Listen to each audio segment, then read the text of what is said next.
The training hall smelled like metal and sweat.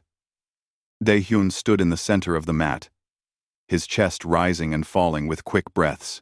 Around him, alien students from a dozen different worlds watched with curious eyes.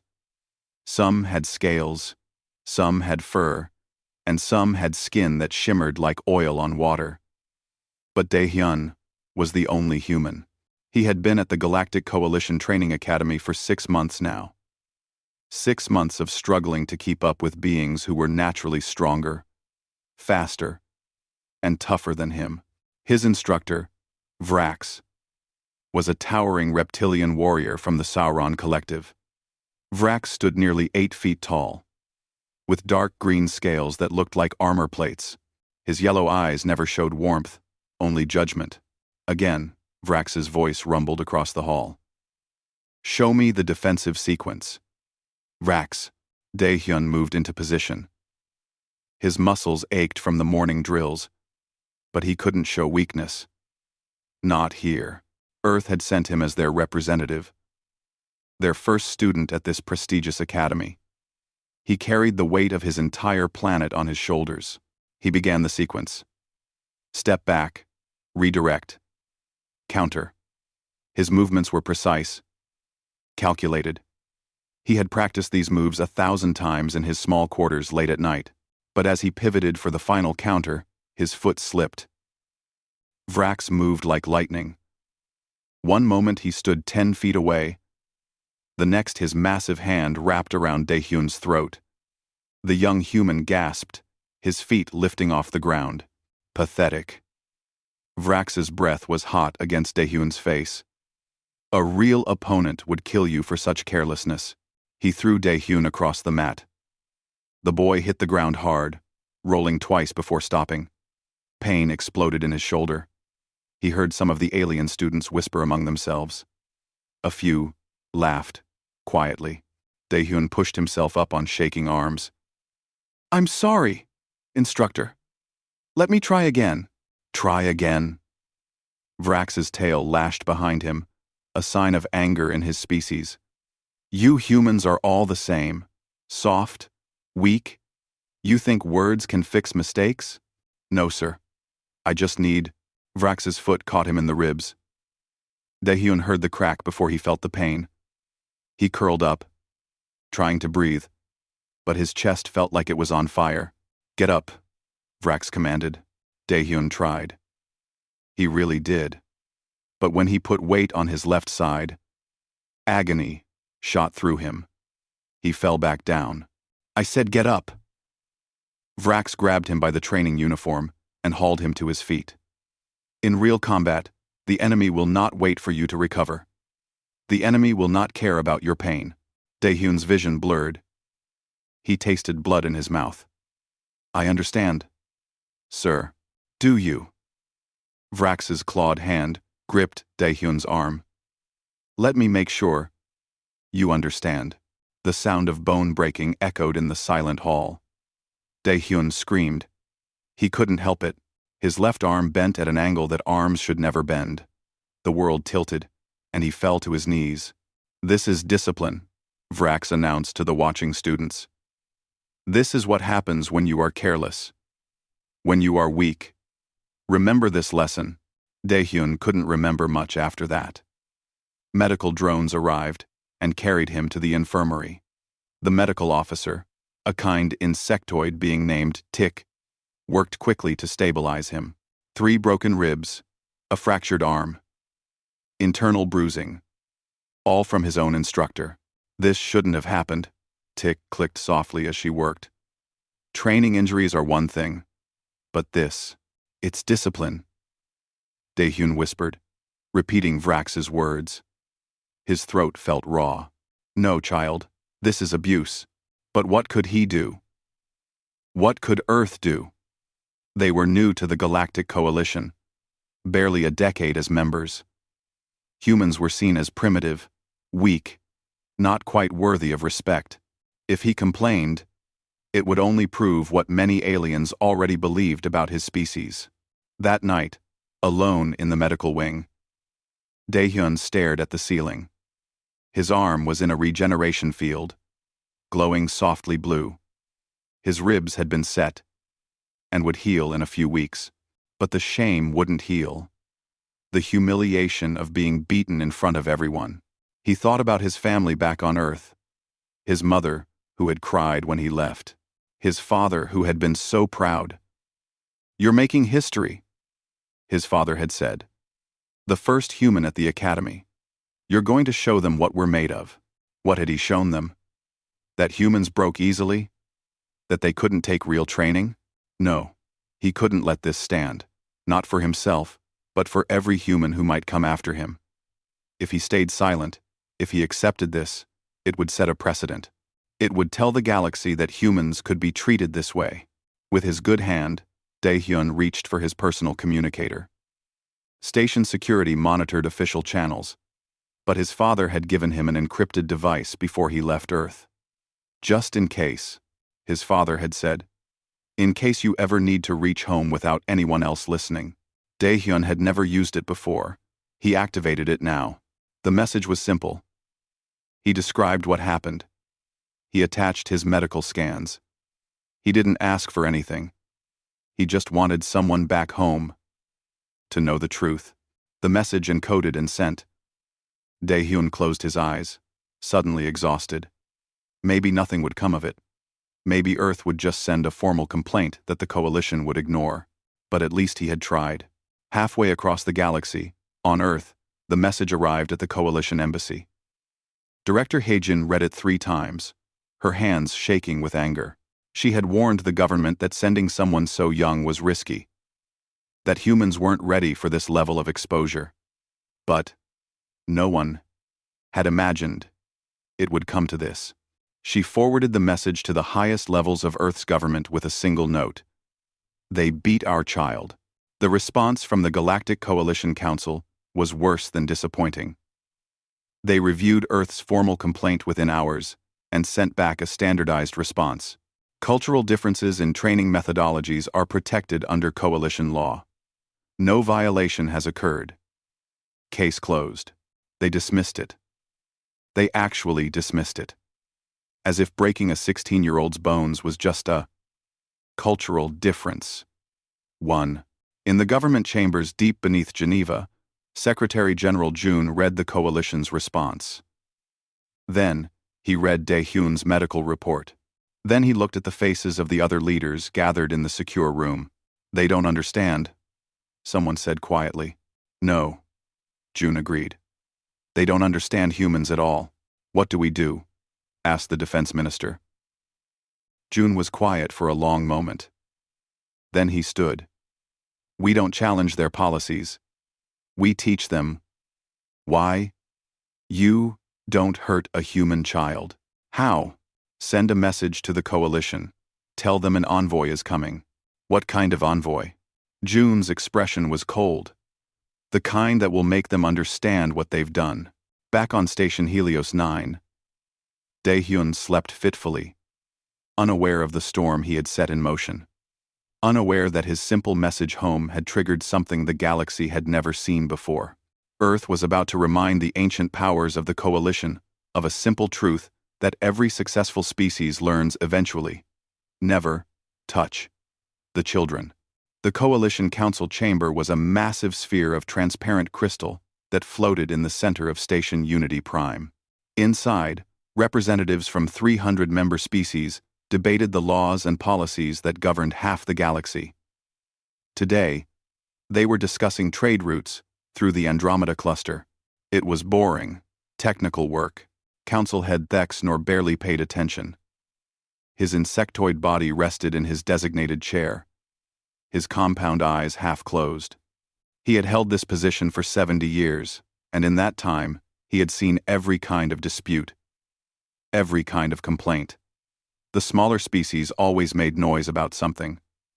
It was tiresome. His assistant, a young being from the Melor system, approached with a data pad. "Honored head, the human government has sent a response to our decision regarding the training incident." Thexnor's antennae twitched with mild annoyance. "Let me guess. They want us to reconsider. They want an investigation. They want their student transferred to another instructor." No, honored head. They sent only one sentence. Envoy. En route. Dexnor took the pad and read it himself. The message was indeed just 3 words. How strange. Usually, the young species sent long, emotional complaints filled with legal arguments and moral outrage. This was different. An envoy, he mused. Good. Let them send their diplomats. We will explain coalition law to them again, more slowly this time. Perhaps they will understand. Should we prepare special security? His assistant asked. Dexnor waved a limb dismissively. For humans? No. They are not a threat. They have been members for barely 10 years. Their military is primitive. Their technology borrowed from other species. Let their envoy come. We will be polite. Explain that their complaint has no merit, and send them home. Envoy. Envoy. With clean ground, across the council chamber, other representatives had similar reactions. The humans were known quantities now. They were soft-bodied, weak, with no natural weapons or armor. Their homeworld was barely protected, and their expansion into space had been slow and cautious. They followed rules, asked permission, and tried very hard to be liked. I almost feel sorry for them. One representative commented to another. They send their young to our academies, expecting gentle treatment. They don't understand that the galaxy is harsh. Perhaps this will teach them, the other replied. Better they learn now than later. None of them noticed the pattern in their own words. None of them realized they kept using the word teach. None of them understood that sometimes the teacher becomes the student. On Earth, Admiral Minho stood in front of a full-length mirror in his quarters. He wore his dress uniform, the gray fabric crisp and perfectly fitted. His chest showed 40 years of service ribbons, campaign medals, and commendations. He was 62 years old, with silver hair and calm eyes that had seen too much war. His second-in-command, Captain Salmon, stood behind him. Admiral, please reconsider. Let us send a diplomatic team, or at least let me come with you. No, Minho said simply. He adjusted his collar. This requires a specific response. Sir, you're the supreme commander of Earth's military. You can't just fly into coalition space alone. What if something happens to you? Minho turned to face her. Captain, do you have children? Soman blinked at the sudden question. Yes, sir. 2 daughters. If someone hurt your daughters, what would you do? I would. She stopped. I understand, sir. Do you? Minho's expression was gentle but firm. That boy is Earth's child. All humans who leave our world are our children. And someone hurt him. Badly. Deliberately. The coalition said, it was legal. I don't care about their laws right now. Minho picked up his cap. I care about sending a message. A very clear message. By going alone, unarmed? Especially by going alone and unarmed. Minho smiled slightly. The coalition thinks we're weak. They think we need weapons and armies to be dangerous. It's time someone taught them differently. Salmon was quiet for a moment. Then she straightened. What are your orders for the fleet while you're gone, sir? Jesting. Standard operations. But Salmon, Minho's voice dropped lower. If I don't come back, or if the coalition tries to hold me, you are authorized to use Protocol 7. Salmon's face went pale. Protocol 7 was Earth's final contingency. It was the plan they hoped never to use. The plan that assumed diplomacy had completely failed, and Earth was fighting for survival. Sir, that's extreme, yes. But I need the Council to understand that I'm not just a military commander. I represent every human who might be threatened in coalition space. If they harm me, it means they're willing to harm any of us. And Earth cannot accept that. He picked up his personal communicator, a simple device with no weapons, no special technology, just a way to call home. I'll be back in a week, Captain. with that boy's honor restored. Or not at all. The shuttle that carried Minho to Station Helios 9 was small and unmarked. No military escort, no show of force. Just a single human in a gray uniform, sitting alone in a passenger seat designed for species twice his size. He spent the 3-day journey reviewing everything he could find about Vrax. The Sauron Collective were a warrior culture. Proud and fierce. They valued strength above all else. Vrax himself had an impressive record. 300 years of combat experience. Instructor at the Academy for 50 years. Decorated veteran of 4 major campaigns. On paper, Vrax was everything a warrior should be. Strong, skilled, experienced. But he had made one critical mistake. He had confused cruelty with strength. He had mistaken a child's learning process for weakness worthy of punishment. Minho understood the mindset. He had seen it before. In human militaries. In training camps that broke soldiers instead of building them. Some people thought fear and pain were the best teachers. They were wrong. Fear and pain taught caution and hate. Real strength came from something deeper. When the shuttle docked at Station Helios 9, security teams swarmed it immediately. They scanned Minho thoroughly. No weapons, no armor, no combat enhancements, just a 62-year-old human in a dress uniform. The security chief, a large creature with 4 arms and crystalline skin, looked confused. "You are the envoy Earth sent? I am Admiral Minho, Supreme Commander of Earth's unified military forces." Minho's voice was calm and pleasant. "I'm here to discuss the incident involving apprentice Daehyun. You came alone?" "Yes. With no security?" "I don't need security for a conversation." The security chief exchanged glances with his team. This was unusual, but not technically against any rules. "Very well. We will escort you to the Academy Council." "Actually," Minho said pleasantly, "I'd like to meet with Instructor Vrax first." "On the training ground, where the incident occurred." "That's irregular. I'm simply trying to understand the full context." Minho smiled. Surely the instructor would be happy to explain his teaching methods. Word spread through the station faster than light. The human admiral had arrived, alone and unarmed, and wanted to meet Vrax on the training ground. Students, faculty, and staff began gathering at the arena. This was going to be entertaining. A weak human trying to argue with Vrax? They couldn't wait to see the old warrior put this fool in his place. In his private quarters, Vrax received the news with satisfaction. Good. Let the human come. Let him see where his weak apprentice had failed. Let him understand that the galaxy had no room for softness. Vrax polished his claws and selected his most formal armor. He would look impressive, commanding. He would explain to this admiral why discipline was necessary, why humans needed to be tougher if they wanted to survive in coalition space. He had no idea he was walking into a lesson of his own. The training arena was packed. News had spread throughout Station Helios 9 that something interesting was about to happen. Students from every species clustered in the viewing galleries. Faculty members found excuses to be present. Even off-duty security officers came to watch. In the medical wing, Daehyun sat up in his bed, his arm still in a regeneration field.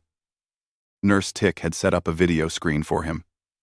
"Are you sure you want to watch this?" she asked gently. "I have to," Daehyun said. His voice was quiet but firm. "Someone came all the way from Earth because of me. I need to see this." At the center of the arena floor, Academy Headmaster Kelvath waited with obvious impatience. He was a being of pure energy contained in a vaguely humanoid form. He had been running this academy for 2 centuries and had never encountered such an irregular situation. Vrax entered from the east entrance, and the crowd murmured with approval. He wore his ceremonial armor, deep green plates that caught the light. His tail swept behind him in a show of confidence. He stood in the center of the arena like a monument to warrior culture. Then Minho entered from the west entrance, and the murmuring turned to laughter. He looked so small, So ordinary. Just an old man in a simple gray uniform with no armor, no weapons, no enhancements visible on his body. He walked with steady steps, his hands relaxed at his sides. His face showed no fear, no anger, just a calm attentiveness. "This is the human envoy?" someone in the crowd asked. "He looks like a librarian." More laughter rippled through the galleries. Even Vrax's expression showed amusement. This was the great response Earth had sent? An elderly human who barely reached his chest? Minho walked to the center of the arena and stopped 10 feet from Vrax. He looked up at the massive reptilian warrior without flinching. "Instructor Vrax, I am Admiral Minho of Earth. I'm here to discuss what happened to Apprentice Daehyun." Vrax's yellow eyes gleamed. "There is nothing to discuss, human.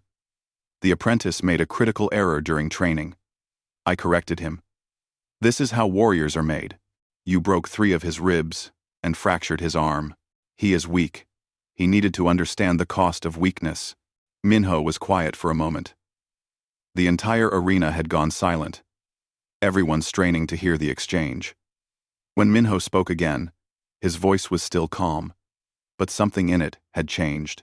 Something cold had entered it. "He is 16 years old enough to train. Old enough to be beaten unconscious by someone 50 times his experience?" Vrax's tail lashed in annoyance. "This is how we teach in the Coalition. If humans cannot accept this, perhaps they should not send their young to our academies. Perhaps." Minho nodded slowly. "But you see, instructor, you made a mistake. A significant one. I make no mistakes in my training methods. Not in your methods, in your choice of student." Minho's eyes never left Vrax's face. "You beat a child. My child. Humanity's child. And you thought there would be no consequences." Vrax laughed, a deep rumbling sound. "Consequences? You came here alone, old human. You carry no weapons. You have no authority here. What consequences can you possibly deliver?" Minho smiled. It was not a pleasant smile. "I challenge you to single combat. Right here. Right now." The arena exploded with noise. Students shouted in disbelief. Faculty members stood up in shock. Even Headmaster Quel'Voth's energy form flickered with surprise. Vrax stared at the human as if he had gone insane. "You challenge me?" "Yes. Coalition law permits honor duels. You cannot refuse without losing face among your own people." Minho's voice carried clearly across the suddenly quieter arena. "The terms are simple. No weapons, no armor. No rules, except one. The fight ends when one of us cannot continue." "This is madness," Quel'Voth interjected. "Admiral, you don't understand what you're proposing. Vrax is a trained warrior of the Sauron Collective. You are, a human," Minho finished. "Yes. Just a weak, soft human. This should be easy for the instructor, shouldn't it?" Vrax's pride was stung. The crowd was watching. His own students were watching.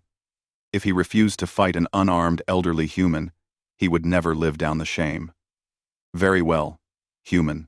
I accept your challenge. When I am done with you, you will understand why discipline is necessary. We'll see." Minho began removing his uniform jacket, folding it carefully and setting it aside. Underneath, he wore a simple gray shirt. His arms were lean, muscled in the way of someone who stayed fit but wasn't bulky. He looked utterly unremarkable. In the medical wing, Daehyun gripped his bedsheets with his good hand. Nurse Tick said nothing, but her antennae twitched with concern. Headmaster Quel'Voth stepped back. "The challenge is accepted. The duel will proceed under Coalition Honor Code. Begin when ready." Vrax didn't wait. He charged immediately, closing the distance in 2 massive strides. His clawed hand swept out, aiming to grab Minho by the throat, just as he had grabbed Daehyun. But Minho wasn't there. The human had moved forward, not back. He slipped inside Vrax's reach, under the grasping claw. His knee came up with precise force, striking the inside of Vrax's leading leg just below the knee joint. The crack echoed across the arena. Vrax roared in pain and surprise. His leg buckled. He tried to recover, spinning to bring his tail around to sweep Minho off his feet. Minho ducked under the tail and moved again, this time striking Vrax's other knee from the side. Another crack. The massive warrior stumbled, trying to stay upright on damaged legs. The crowd's laughter had died completely. They were watching something they didn't understand. Something that didn't match their expectations. Vrax was stronger than Minho. Faster under normal circumstances. His scales were natural armor. His claws were weapons. Everything about him was built for combat. But Minho fought like water. When Vrax tried to grab him, he wasn't there. When Vrax tried to strike, Minho had already moved to a new position. Every movement Minho made was economical, precise, designed for maximum damage with minimum effort. This was human combat philosophy. Humans hadn't evolved as apex predators. They hadn't evolved with claws, or armor, or venom. They had evolved as persistence hunters, as tool users, as strategic thinkers. They had learned to fight larger, stronger opponents by being smarter, faster in the ways that mattered, and absolutely ruthless. Vrax tried to grapple. Minho broke his fingers. Vrax tried to bite. Minho struck his throat, crushing his windpipe temporarily. Vrax tried to use his superior weight. Minho targeted his eyes, his joints, his already damaged legs. Within 3 minutes, Vrax was on the ground, bleeding green blood from a dozen wounds. His healing factor worked furiously, but it couldn't keep up with the systematic destruction Minho was inflicting. "Yield," Minho said quietly. "This doesn't have to continue." Vrax, through pain and shock, still had his pride. He tried to rise. To keep fighting. Minho sighed. "I warned you." He moved in again. And this time, there was no mercy in his movements. He struck pressure points, joints, nerve clusters. Not to kill, but to disable completely. When Vrax finally lost consciousness, Minho stepped back. He was breathing harder now, sweat on his forehead, but otherwise unmarked. He looked down at the broken warrior at his feet. Then he looked up at the silent crowd. Hundreds of aliens, dozens of species, all staring at him in stunned disbelief.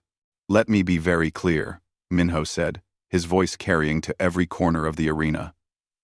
"We humans don't ask for special treatment. We don't ask for mercy. We understand that the galaxy is dangerous, that training must be rigorous, but we protect our young, all of them, everywhere they go." He walked to his folded jacket and picked it up. "Instructor Vrax beat a 16-year-old child. On my world, there is no greater sin. I came here to deliver a lesson he will never forget. Consider that lesson delivered." He put on his jacket, smoothing it carefully. "Touch another human child, anywhere in Coalition space, and I won't come alone next time." Then he walked out of the arena, leaving absolute silence behind him. The Coalition Council met in emergency session 6 hours after the duel. The crystal chamber was filled with angry voices, overlapping arguments, and shocked exclamations. Council head Thex Nor tried to maintain order, but even he seemed shaken by what had happened. "This is outrageous," bellowed Representative Karn from the Thalaxian Empire. "A human, a member of a minor species, brutally attacked a respected instructor on Coalition property." "It was a legal duel," countered another representative. "Challenged and accepted under proper protocol. Legal, perhaps, but the violence was excessive. Was it?" A quiet voice cut through the noise. Representative Suni from the Peaceful Worlds Alliance rarely spoke, but when she did, others listened. "We have all reviewed the footage." Admiral Minho stopped the moment Vrax lost consciousness. He could have killed him easily, but chose not to. Compare that to what Vrax did to a 16-year-old student. Thex Nor's antennae drooped. "The concern is not about legality. The concern is about what this reveals." The humans. We underestimated them. That why. That why. One old human defeated a Sauron warrior. Someone scoffed. That doesn't mean. It means everything, Suni interrupted, her usually calm voice sharp. I have been reviewing human military history. Do you know what I found? They have been at war for most of their recorded civilization. Not with other species, but with themselves. They have refined combat into a science. Every human soldier is trained to fight opponents stronger than them because that's what their own history demanded. She activated a holographic display. These are called martial arts. In their culture, hundreds of different systems, developed over thousands of years, all designed around a simple principle: how to defeat a larger, stronger opponent. They study anatomy, leverage, pressure points, joint manipulation. While we bred warriors to be strong, humans trained their warriors to be efficient. The display shifted. And it's not just physical combat. Their weapons technology tells the same story. Nuclear weapons, biological weapons, chemical weapons. They built weapons that could destroy their entire planet. Multiple times over. Why? Because they were afraid of each other. That makes them dangerous. Karn growled. Yes. Suni agreed. But not in the way you think. It makes them dangerous when threatened. Admiral Minho came alone because he didn't need an army. He came to teach us that harming a human has consequences. Personal consequences. Direct consequences. Thexnor was quiet for a long moment. What do you recommend? We apologize, publicly. We implement new protocols for all member species students. And we pray that Earth accepts our apology. Because I reviewed their military deployments. They have ships positioned throughout this sector that we didn't even know were there. If Admiral Minho hadn't returned safely, I believe we would be at war right now. A war we are not prepared to fight. Back on Station Helios 9, Minho sat in a small waiting room near the medical wing. He had cleaned up, changed into a fresh uniform, but his knuckles were bruised and his body ached. He wasn't 20 anymore. Fighting like that took a toll. The door opened, and Daehyun entered. His arm was out of the regeneration field now, healing, but still wrapped. He moved stiffly because of his ribs. When he saw Minho, tears filled his eyes. Sir, I'm so sorry. I never meant for you to. Stop. Minho's voice was gentle but firm. You have nothing to apologize for. Nothing. But I caused all this trouble. I got hurt because I made a mistake. And then I complained. And you had to come all this way. Daehyun. Minho stood and walked over to the boy. He was only slightly taller than the teenager. Do you know why I came here? To defend Earth's honor? No. I came because someone hurt you. Minho placed a hand on Daehyun's shoulder. You're 16 years old.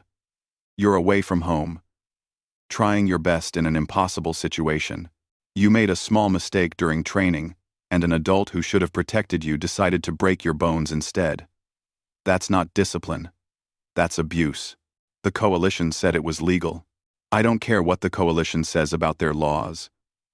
I care about our laws. Human laws. And the first law of being human is this. We protect our children. All of them. Everywhere. Daehyun wiped his eyes. I watched the fight. You could have killed him. Yes? But you didn't. No. Because killing him would have made me the monster. Defeating him made the point I needed to make. Minho smiled slightly. Do you understand the difference? Daehyun thought about it. You showed them that humans aren't weak. But you also showed them that we're not cruel. Exactly. We're not weak, and we're not monsters. We're just very, very serious about protecting our own. You did nothing wrong by sending that message.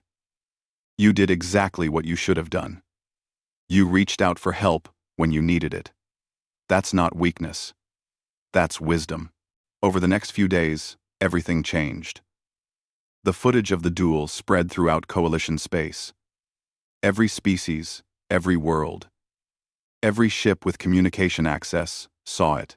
They watched a human, unarmed and outnumbered by every physical metric, systematically destroy a legendary warrior. Military analysts began detailed reviews. They broke down every move Minho made, every strike, every dodge. They realized with growing horror that he had been holding back. Every attack was calculated to disable, not kill. He could have ended the fight in seconds by targeting vital organs or arteries. Instead, he had made it last, made it clear, made it a demonstration. He was teaching, one Sauron military commander said to his staff after reviewing the footage for the 10th time. The entire fight was a lesson. He showed us exactly what humans can do, then stopped before showing us what they would do if truly threatened. Recruitment offices across human space were suddenly flooded with applications. Young people who had been hesitant about joining Earth's military now wanted to learn how to fight like Admiral Minho. Martial arts schools saw massive increases in enrollment. The old combat systems that had been preserved as cultural traditions suddenly became vital skills again. But it wasn't just humans who were affected. Alien cadets at the Coalition Academy started treating human students differently. Not with fear exactly, but with a new respect. A human student named Kyung arrived at the academy 2 weeks after the incident. On her first day, she nervously entered the training hall, where Daehyun had been beaten. The instructor, a new one named Grix, looked at her carefully. "Welcome, Apprentice Kyung. I will be your instructor for combat training." "Thank you, sir." Grix paused, then said something no instructor had ever said to a human student before. "Please understand that training here will be rigorous. You will be challenged. You may be injured during exercises, but I give you my word, you will never be beaten for making mistakes. Mistakes are how we learn. Do you understand?" Kyung blinked in surprise. "Yes, sir. Thank you, sir." Around the training hall, alien students nodded approvingly. They had all seen the footage. They all knew what happened when you hurt a human child. The lesson had been learned. Vrax recovered physically within a month. His Sauron healing factor was remarkable, but something else took longer to heal. His reputation and his pride. He had been defeated, humiliated, broken by an opponent he had considered beneath him. Other Sauron warriors avoided him. Students requested different instructors. He had become a cautionary tale. 6 months after the incident, Vrax requested a meeting with Daehyun. The young human, now healed and training well with a different instructor, wasn't sure if he should accept, but something in him needed closure, so he agreed. They met in a small garden on the station, a quiet place where few people came. Vrax walked with a slight limp now, a permanent reminder of damaged joints. He looked smaller somehow, though he was still massive compared to Daehyun. "I wanted to apologize," Vrax said without preamble. "What I did to you was wrong. I called it discipline, but it was cruelty. I hurt you because I could, not because I should." Daehyun didn't know what to say. He had imagined this moment many times, but now that it was here, words felt inadequate. Vrax continued. "Your admiral taught me something important. He showed me that strength is not about being the biggest or the strongest. It's about choosing when to use power and when to show restraint. He could have killed me. Easily. I reviewed the footage. Every strike he landed could have been fatal if he had adjusted it slightly. But he chose to disable me instead, to teach me instead of destroy me. Why are you telling me this? Because you deserved better from me. Because I want you to know that some of us do learn." Vrax looked at his clawed hands. "I have resigned from teaching. I'm not fit to train young beings. But I wanted you to know that your courage in reporting what happened, that changed things, for the better." Daehyun took a deep breath. "I forgive you. Not because what you did was okay, but because holding on to anger won't help me become what I want to be." Vrax nodded slowly. You humans are remarkable. Stronger than I ever understood. I hope someday I can regain even a fraction of the honor I lost. As Vrax walked away, Daehyun realized something important. The lesson hadn't just been for Vrax or the Coalition. It had been for him, too. He had learned that asking for help wasn't weakness, that standing up against abuse was courage, and that being human meant being part of a family that would cross the galaxy to protect its own. He smiled and headed back to training. He had a lot to learn still. But now he knew he wouldn't have to learn it alone. 2 years after the incident, Daehyun stood in the grand auditorium of the Galactic Coalition Training Academy. He wore the formal uniform of a graduating apprentice, dark blue with silver trim. Around him, hundreds of other students from dozens of species waited for the ceremony to begin. Today, they would receive their certifications and officially become recognized members of the Coalition's trained diplomatic and military corps. Daehyun's class was special. They were the first group to train under the new protocols that had been implemented after what everyone now called the lesson. Physical discipline was now strictly regulated. Students had rights and protections. Instructors faced oversight and consequences for abuse. In the audience, Daehyun's parents sat with tears in their eyes. They had watched their son struggle, get hurt, and then watched as Earth itself rose to defend him. Now they were watching him succeed. Beside them sat Director Heijin from the Earth Coalition Embassy. She had been there from the beginning, and she wouldn't miss this moment. Distinguished guests, faculty, and graduates. Headmaster Kelvath's energy form, pulsed with formal light patterns. Today we celebrate the achievements of 217 students who have completed their training with excellence and honor. The ceremony proceeded with the usual speeches and presentations. Students were called up one by one to receive their certifications. When Daehyun's name was announced, something unexpected happened. The entire auditorium stood and applauded. Not just polite ceremony applause, but genuine, sustained applause. Daehyun walked to the stage, confused but honored. Kelvath handed him his certification, and then did something unprecedented. He bowed. A headmaster of 2 centuries' experience bowed to a human student.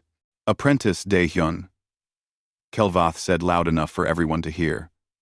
You graduate first in your class in diplomatic studies, and third in combat readiness.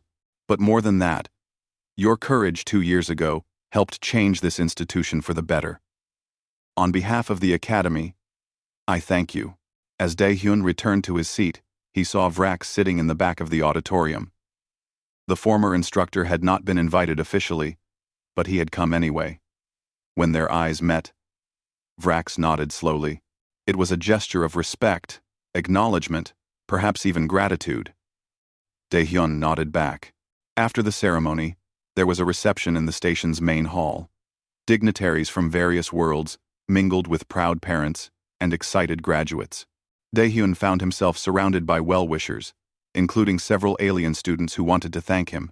You made it safer for all of us, said Tira, a small amphibious being from the Aquos system. My instructor used to be harsh, but after the lesson, he changed. He still challenges us, but he doesn't hurt us anymore. I didn't do anything, Daehyun said. Admiral Minho did everything. You reported what happened. Tira insisted. That took courage. Many students stayed silent when bad things happened to them. You spoke up. And we. Across the galaxy, in a secure government facility on Earth, Admiral Minho sat in a strategy meeting. He was reviewing deployment plans for human ships in the outer colonies. The past 2 years had been transformative for Earth's position in the Coalition. The Thalaxian Empire has requested our assistance with pirate activity in Sector 7, Captain Salmon reported. They specifically asked for human tactical advisors. The same empire that called us weak 2 years ago? Someone asked with amusement. The same, Salmon confirmed. They've since reviewed our military history and tactics. They're impressed. Minho smiled slightly. Send a team. Make sure they're our best. The galaxy is watching how we conduct ourselves now. Secretary General June entered the meeting room. Admiral, I have news from the Coalition Council. They've voted to offer Earth a permanent seat on the Security Committee. The room went silent. The Security Committee was where the real power lay in the Coalition. Only 15 species held permanent seats. And they were all ancient, established powers. They're offering this because they're afraid of us, June continued. But also because they respect us. The vote was unanimous. Will we accept?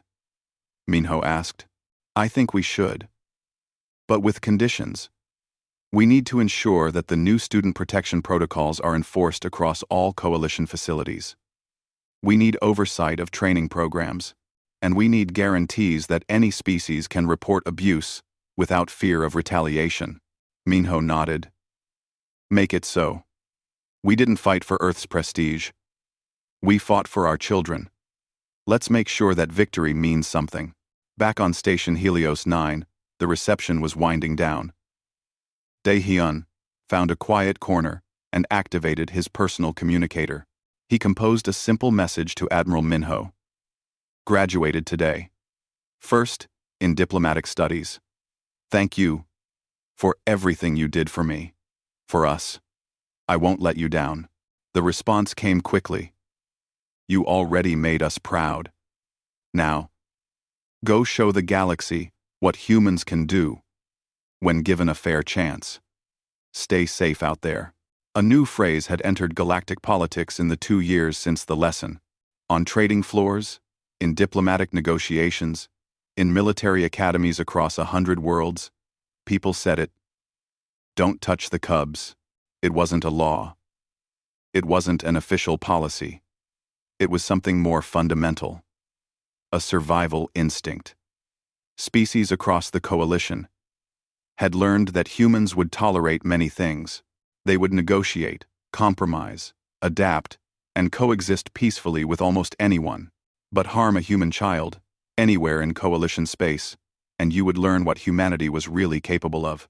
The Thalaxian Empire learned this lesson during a trade dispute 6 months after Dae-hyun's graduation. They tried to use a human intern named Ha-jun as leverage in negotiations, threatening to revoke his work visa over a minor procedural issue. Earth's response was immediate and decisive. Within hours, every human ship in Thalaxian space began powering up weapons systems. Not aggressively, just as routine maintenance. The message was clear. The Thalaxian negotiators immediately backed down and issued a formal apology. Ha-jun's visa was extended with full honors. Trade negotiations resumed with notably fairer terms for Earth. We thought it was just a story, one Thalaxian official said later. We thought the Vrax incident was unique. We were wrong. On. The Vrax incident had become a case study in military academies across the galaxy. Not because of the physical combat, though that was analyzed endlessly, but because of the strategic thinking behind it. Admiral Minho could have brought a fleet, military instructors would say. He could have issued threats. He could have started a diplomatic war. Instead, he came alone, proved a point, and created a lasting deterrent. That is brilliant strategy. Young officers from alien species began studying human military philosophy. They learned about concepts like proportional response, strategic restraint, and the difference between showing strength and being strong. Earth's military academies started receiving exchange students from other species who wanted to learn from human instructors. 5 years after the lesson, Dae-hyun received his first major assignment. He was appointed as a diplomatic liaison to the Sauron Collective, helping to improve relations between Earth and Vrax's home system. It was ironic, circular, perhaps even healing. On his first day in the Sauron capital, Dae-hyun was greeted by an unexpected delegation. Vrax himself had come to welcome him. The former instructor walked with a cane now, his permanent injuries a constant reminder of his past mistakes. Ambassador Dae-hyun, Vrax said formally. Welcome to our world. Thank you, Vrax. Dae-hyun noticed that he didn't use the instructor title. Vrax noticed too. I know I have no right to ask. Vrax said quietly. But I wonder if we might speak privately sometime during your stay. Vrax added. Vrax added offity. Vrax added offity. Of course. I think we both have things to say. That evening, they sat in a traditional Sauron garden, a place of meditation and reflection. Vrax looked older now. More weathered. I spend my time teaching young Sauron children now. Vrax said. Not combat. Philosophy. Ethics. I tell them about my mistakes. That must be difficult. It is necessary. I was wrong about strength. I thought it meant never showing weakness, never admitting error. Your admiral taught me that real strength is knowing when to stop, when to show mercy, when to learn. Daehyun looked at the alien, who had once hurt him so badly. He felt no anger now, only a strange kind of sadness for the warrior, who had lost his way, and found it again, through pain. You're teaching children, Daehyun said. That's good. That means you learned the most important lesson. What lesson? That the strong protect the weak. Always. It's not about power. It's about responsibility. Vrax was quiet for a long time. Your species understands things we older races forgot. Perhaps that's why you'll outlast us all. 10 years after the lesson, Admiral Minho retired from active service. He was 72 years old and had served Earth for 50 years. At his retirement ceremony, dignitaries from 30 different species attended. The Galactic Coalition awarded him their highest honor for promoting peace and understanding among species. In his retirement speech, Minho said only a few words. I didn't do anything special. I did what any parent would do. I protected a child. That's not heroism. That's just being human. But everyone who heard those words understood their deeper meaning. Being human meant more than biology. It meant values, principles, a willingness to stand up for what was right even when outnumbered and outgunned. Daehyun, now a senior diplomat, attended the ceremony. He was 32 years old, married, and expecting his first child. When he congratulated Admiral Minho afterward, the old warrior smiled. You did well, Minho said. Earth is proud of you. I learned from the best, Daehyun replied. Thank you for teaching the galaxy that lesson. DDS. I won. I didn't teach them. You did. By being brave enough to ask for help, by being strong enough to forgive, by showing them what humanity really means. As Daehyun left the ceremony, he thought about the child he would soon have. Would his daughter grow up in a safer galaxy because of what happened? Would she be able to travel among the stars, without fear? He thought the answer was yes. Not because humanity was feared, but because humanity was understood. They had shown the galaxy that kindness and strength weren't opposites. That protection of the young wasn't weakness but the foundation of civilization. The lesson had been learned, and it would not be forgotten. Across 100 worlds, in 1,000 languages, the message was clear. Humans protect their cubs. Always. And that made them not just another species in the coalition, but a species that every other civilization learned to respect. The galaxy was safer for it. The galaxy was better for it. And somewhere, in a training academy on a distant station, young beings of every species learned and grew without fear, because one human had the courage to ask for help, and another had the wisdom to answer.